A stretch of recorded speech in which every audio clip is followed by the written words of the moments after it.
Today on Inside Utah Politics, the application process for a multi-million-dollar grant program through the American Rescue Plan Act now open. What will it help fund and how it will work? Plus, congressional Democrats feeling a new sense of urgency to pass voting legislation, but Republicans are still vowing to stop it. Reaction from both sides. Time now for Inside Utah Politics. Thanks so much for joining us. I'm Glenn Mills. It is time to go inside Utah politics. We do begin this morning with Taylor Kaufman. He is with the Governor's Office of Planning and Budget, here to dig into a COVID-19 program now taking applications. Taylor, welcome to the show. So glad to have you with us this morning. Great. Glad to be here. Thanks. Let's talk about the background. This all came about as part of House Bill 1004, passed during a special session this year. Representative Mike Schultz and Senator Kurt Collimore. Talk about, first off, why? Why did they submit this bill for this program? Yeah, great question, Glenn. So this is a great opportunity for the state to engage local governments in important local and regional projects that can help us as we manage the recovery from the COVID-19 pandemic. This is a great opportunity for us to show that we are judicious stewards of these COVID-19 federal relief funds from the state and from the federal government. It's part of the Governor Cox's One Utah plan. We're happy to be involved and to help local governments with this process of applying for these grants and working together to collaborate on important investments for the future. Got it. Let's get into some of the nitty-gritty. Talk to us about what the bill entails, how much money up for grabs, etc. Yeah, so this bill provides $50 million of American Rescue Plan Act funds, or the federal relief funds that the state has that's been given. $50 million to the Governor's Office of Planning and Budget. This $50 million will be used in a competitive grant program to help local governments to partner with and work with local governments in the infrastructure needs and other projects that they see as necessary for rebuilding the Utah economy after the pandemic. Yeah, let's dig a little bit more into that. So you talk about eligible projects. Give us some specific ideas of, you know, what we may be familiar with that we could see this money put to use for. Yeah, so all of these projects these funds use the American Rescue Plan Act funds from the Fiscal Recovery Fund. So they're managed by the U.S. Treasury. The U.S. Treasury provides guidance on how these funds can be used. And so the same type of projects that are eligible under the Treasury guidelines can be used for these funds as well. This would include, the main categories here would be water and sewer projects. This would be housing. This would be broadband infrastructure. Also included, public health projects and economic recovery projects as well. And who exactly will it be that will be putting in applications for this money? Yeah, so this program is geared toward local governments, so counties, cities, towns, metro townships, local districts, and special service districts are all eligible to apply for these funds and collaborate with us as we work together to establish and invest in great programs for the future. You brought up something I want to dig a little more into, and that being the impact on the economy. Yeah. Obviously, when local governments come get these type of funds, they go to work, they put contractors to work, contractors hire people in the community. So talk about how it really goes beyond that to build the economy. Yeah, so these projects will be used in a variety of ways and helping. For example, in a broadband infrastructure project, this would help bring internet to locations that are underserved or unserved locations and help build the economy in that area. For economic recovery projects, this could include helping sectors of the economy that have struggled, that have been impacted the most by the pandemic, helping provide relief to them, to those businesses and to their employees. Helping build back the economy in those areas that need it the most. Housing would be another area where housing is housing projects are very needed in the state right now. Yeah. We can help bring those online to help people afford the cost of living here and be able to be successful workers in our economy. Yeah, that's a really big one. A lot of people feeling the housing crunch right now as rent and prices to purchase a home just continue to skyrocket. Okay, response. The application process kicked off earlier in the week. What kind of response have you seen so far, and do you expect to see? I imagine it'll be pretty huge. Yeah, we anticipate a lot of applications coming in. We have had some filtering in the first week. I think a lot of local governments are taking their time to understand what the requirements are of the fund. We've also released on our website the list of criteria by which the projects will be scored by. So although we have had some submit applications already this week, I think many are taking time to understand and put together applications that are strong, that follow that criteria. Additionally, we really are looking for collaborative projects where people are working together, local governments are working together with other local governments, with nonprofits, with other state grants, other state opportunities to leverage funding so that we can have a collaborative effort as we invest in these projects for the future. Okay, so application will be open from August 16th to September 15th, and you just go right to the portal and take care of all of it right there?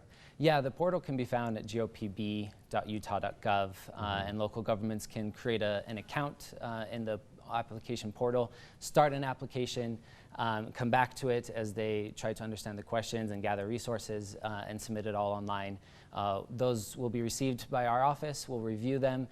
We've also enlisted the help of subject matter experts to help us sort through these complex projects. So that'll be a committee review, correct? Well, the subject matter experts will help us review and score projects before we hand it off to the 5-member review committee, which will then rank and select the grants applications that will receive the grant funding.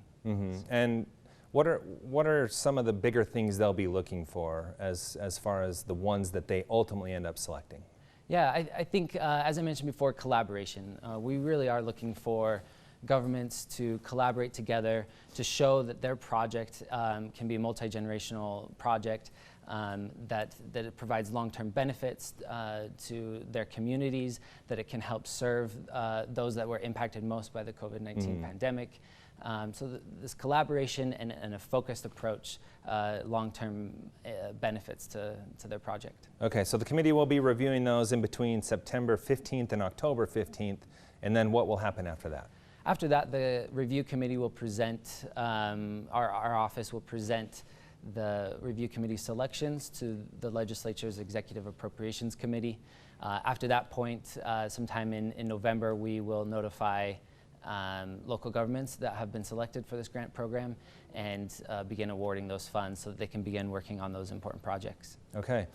You mentioned the website where people can go to begin this process and learn more, but if you wouldn't mind, give us that one more time as we close up the segment. Yeah, so the application can be found at gopb.utah.gov. It stands for the Governor's Office of Planning and Budget, and we're here to help you through the process. Feel free to reach out to us with questions that you have, and we'll help you through it. Okay, so as they're filling out applications, they're welcome to call your office as well to figure out anything. Correct, yeah, we're here to help. We can help with technical assistance and understanding the process, helping them work through what are eligible projects and what are not, and help them through the process. Okay, Taylor, thanks so much for your time, very interesting, and we'll keep an eye out to see ultimately which projects get the green light on this. Thanks so much for your time today. Great, thanks Glenn. Still ahead, the early years are vital when it comes to a child's education. How one program is expanding to help students lay a strong foundation. But first, dreamers hitting the nation's capital calling for immigration reform. We'll take you to the rally after the break. Stay with us.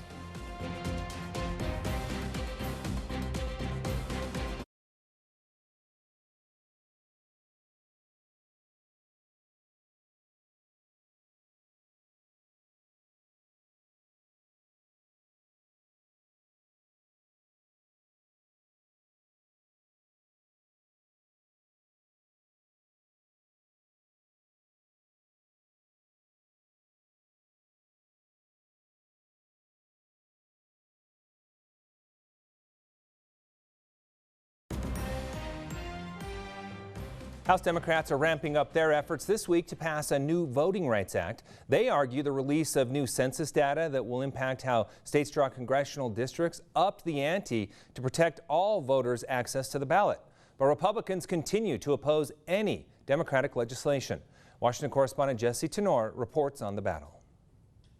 I'm here on the foot of the bridge to get into some good trouble. Congresswoman Terry Sewell introduced Democrats' latest voting rights legislation from her hometown of Selma, Alabama, where many marched and some were beaten while fighting for civil rights. As John Lewis would say, he shed a little blood on this bridge for the equal right to vote for all Americans. The John Lewis Voting Rights Advancement Act would require approval from the Justice Department before states with a recent history of voter discrimination can change election laws and procedures. The U.S. Supreme Court struck down a similar requirement in 2013. This is about restoring equal access to the ballot box. The release of new census data adds to Democrats' urgency to pass the measure, with concerns some states will draw maps that don't give growing minority populations fair representation. Congress must act, and we have the power to do so. During a House Judiciary Subcommittee hearing Monday, Tennessee Democrat Steve Cohen said the legislation will combat new election laws in Republican-led states. Measures to further deny or abridge citizens' right to vote on account of race, color, or language minority status. It is easier for eligible Americans to vote than ever before. But Louisiana Republican Mike Johnson argues the legislation is purely political. Would amount to an unconstitutional federal power grab over local election laws. Speaker Pelosi says the House will vote on the legislation next week. In Washington, I'm Jesse Tenor. Young immigrants holding a rally outside of the White House during the week. They say immigration reform is long overdue. Washington correspondent Alexander Limon explains what they're asking for and where things stand in Congress when it comes to immigration reform. We want citizenship. After coming to the U.S. at the age of 2, Carla Mercado Dorado first became eligible for DACA when President Trump was elected. It's a lot of information that you give up when applying for DACA, and we didn't know what would happen during the next 4 years, if any of that would ever put me in more danger. She decided not to apply, and then the Trump administration tried to end the program. She then tried to apply under the Biden administration, but a federal judge in Texas again brought the program to a halt. Young immigrants and their supporters say immigration reform is needed now. That can get all persons who are undocumented in the United States citizenship. The Senate reconciliation package does instruct lawmakers to provide a pathway to citizenship for undocumented immigrants, but lawmakers would still have to reach an agreement about which immigrants to include. I've got no problem with a pathway to citizenship if we fix the underlying problem. Republican Senator Lindsey Graham said 2 weeks ago he supports giving citizenship to undocumented immigrants, but not through the budget reconciliation. We have never done legalization then border. The budget reconciliation outline, which was approved by the U.S. Senate, includes billions for both border security and the legalization of some undocumented migrants. But it's unclear if that package will be approved by the U.S. House because even some Democrats oppose its $3.5 trillion price tag. In Washington, Alexandra Limon. So the COMA program that offers Utah students a head start is expanding. How it works after the break.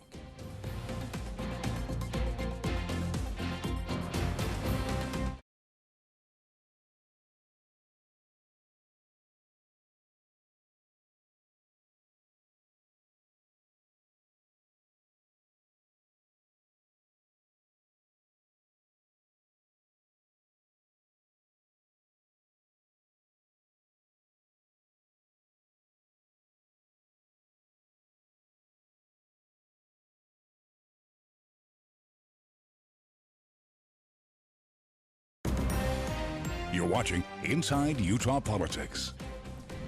We turn now to a crucial conversation on early education here in Utah. For more on that, we welcome in Kim Fisher with Waterford.org, also a former colleague of mine, and President Stuart Adams of the Utah Senate. So great to have both of you on the show. Thanks so much for being here. Thanks for having us. Kim, let's start with you. Give us a little background about Waterford Upstart, because that's what we're going to be digging into today. What's it all about? When did it get started? How did it get started? Yeah, it's a great question. So Waterford.org, we've actually been around doing our adaptive software for decades, but it was about 12 years ago that the state of Utah came to us and said, hey, look, we are looking for a solution that would work for all children. And of course, in the state of Utah, it's incredibly rural, so they wanted to find something in the home. So we took our adaptive program that usually works in the classroom with teachers, and switched it to where it could be used in the home, gave parents the tools they needed to become their child's first teacher. That includes a computer and internet access, as well as a coach that helps them with those crucial moments that happen offline. Our program's only 15 minutes online, and there's a lot more to the day. So we give the families exactly what they need to know how to educate their children. And this is about building a foundation prior to kindergarten. Correct. That's absolutely right. Okay, President Adams, let's bring you in. I'm not sure if you were involved in the early negotiations of the partnership, but you play a key role in leadership now. So talk about the state partnership and why it's important for the state to be partnering with organizations like this for causes like this. Well, there's nothing more important to us, Glenn, than our kids. And when you're able to give your kids a great first start into education, there isn't anything more important. When you teach kids how to read and how to do math, when they walk into school, not only do they carry those skills with them, but they carry something more. They carry that self-esteem of having that ability they act smart. And I think that self-esteem is so important.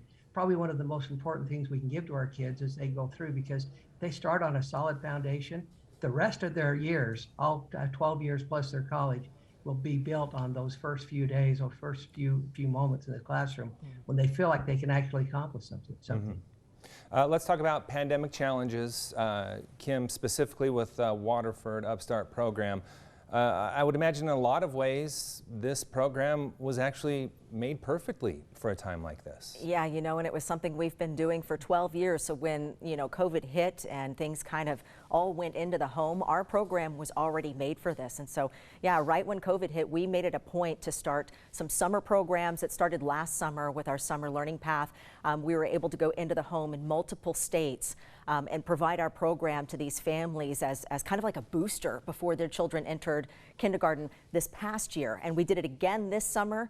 But in the state of Utah specifically, we felt it was really important to offer some sort of remediation. And so we are expanding our program this time around to reach every single child in the state of Utah in the year before they hit kindergarten this year. Okay, but also for kindergartners is my understanding, right? So talk about how that will work. So we have also expanded our program. We understand that there are going to be children who maybe fell a little behind because of COVID. That's understandable. So we're offering our program to any child that is in kindergarten this year as well. So you just contact us. You will be able to utilize this program throughout the kindergarten year. So we're talking all pre-K and then any kindergarten family that thinks that their child would benefit from this using this program. President, we definitely saw children come out with detrimental impacts from the pandemic in the school year last year. I know failing grades went up like we haven't seen them. So when you think about that and then you focus in on kindergarten specifically, that's really a big blow to students when you talk about the foundation of education. So how can something like this potentially help get kids on the right track to building that foundation for the future that you just alluded to? Well, we have kids that have fallen behind, like you mentioned, and this is a great way for them to come back up to grade level and even beyond. What Upstart does is, again, it's a virtual program. They provide the computer, they provide the internet connection, they provide anything anyone needs, regardless of their income, to be able to be part of this program. But something they do that's even more than that is it's parent-driven. And so they're actually engaging the parent. And as you try to teach your kids as they go through school, a lot of the interaction needs to happen with the parent and the child. And they're actually helping parents know how to interact with their children because they're involved in that process. And so it actually not only prepares the kid, brings them back up to grade level, or sets them off on a great start in kindergarten. It actually helps the parents interact with their children and figure out how to do that. And that's going to last through their entire education career, is that interaction with their parent and getting the parent involved in the child's education, no matter what their income level is. That's a very important point. I want to dig into that a little more. Kim, from your perspective, talk about the role of involving parents and what you hope to accomplish through doing that. Well, research shows that children whose parents are involved just do better in school. And it comes back to exactly what President Adams was talking about, and it's confidence. Not only the child being confident when they enter school, but the parents being confident in the fact that they know what their child is learning and they know how to help them. And so that's exactly what our program aims to do, is give the parents the tools they need to focus on their children and be able to be a part of their education. I know, moving around through the job, I've lived in school districts that were on the higher end of funding and on the lower end, and I found that to be especially true, that when parents are involved, that's really an important key in a child's education. President, you have personal experience with the Upstart program through your grandchildren, I believe. Talk about that and what it has meant for your family. Well, I've got 16 grandchildren. I wish all of my grandchildren were on Upstart, but I've had actually a couple of them go through the Upstart program. And I've seen firsthand what it does. They go into school, they're reading, they're doing math, they're at an advanced level type of education. And again, it isn't the fact that they can read and they can do math, which is so important, but it's the self-esteem they have, that love of learning, that self-confidence. It changes their life, and I've seen it change my grandchildren's life that have been involved in it. You know, we've tried lots of different programs in the state as far as pre-K and even educational programs. This started as a pilot, and they actually evaluated this program. They've seen the learning gains go with the kids up in the 3rd and 4th and 5th grades. It stays with them. A very, very effective program. It's been tried and tested over 12 years, and I've seen it, like you mentioned, happen with my own kids. And the change in their attitude and the love of learning, it's a big deal to me. And I think I'm excited now that Upstart's being offered to anybody, everyone. Before it was a limited program, but now anybody who wants to join can. Kim, talk more about that if you could. This isn't a program just for those children who live in homes with resources, but any child across the state. Talk more about that. Yeah, we actually started this program trying to find those families who didn't have the resources. And as President Adams had said, we've had random control trials done by third-party evaluators that have shown our program truly works. And so that's why it's been expanded and expanded even more. But this year with COVID, we realized that we needed to do something for all children. And so, you know, even though our legislative funding only goes to a certain number of kids, we have decided to dig into our own pockets and offer this program to any family that signs up. And then that goes for those kindergartners as well. We understand that there is going to be that learning loss that could possibly happen. So if families see that their child is a little behind, this could be a way to help boost that literacy so that they can get right back where they're supposed to be. President, the school year has started for some already, and it will this week for many others. Your thoughts as we head into this school year, the second year of a pandemic, how do you expect things to play out? Well, you know, we have resilient parents, we have resilient teachers, we have resilient kids. We do great things in the state of Utah. We do it with less resources and less money than probably any other state. This is, again, I think the future is bright because of great programs like this. And again, if you can have your children be at home with the parent, getting ready for school, and the kids love it. It's a computer program. It's more like a game. 15 minutes a day. I think our future is very, very bright. That it's bright because of the great educators we have and the great people we have that provide great programs like this for our children. And we're going to keep focused on education, our children. It's the #1 priority for the legislature, always has been and will continue to be, is to make sure our kids get a great education. Kim, we have about 30 seconds left. Talk more about your pledge and how people can take advantage of that, because you want to reach all 4-year-olds and anyone who is interested into kindergarten as well. Correct. And so all families have to do is go to our website. It's waterfordupstart.org. You can fill out the form. Takes just about 8 minutes. And we're going to continue registering over the next couple of months. So you still have time. You know, even if your child enters kindergarten, enters pre-K, and you're starting to see, hey, they're a little behind their peers, you can still sign up a couple of weeks from now, a couple months from now, but we really encourage you to get on it today. The earlier you start, the better. All right, an important and timely conversation. Really appreciate the insight from both of you today. Thanks for being here. Thanks. Stay with us. We'll have more Inside Utah Politics right after the break.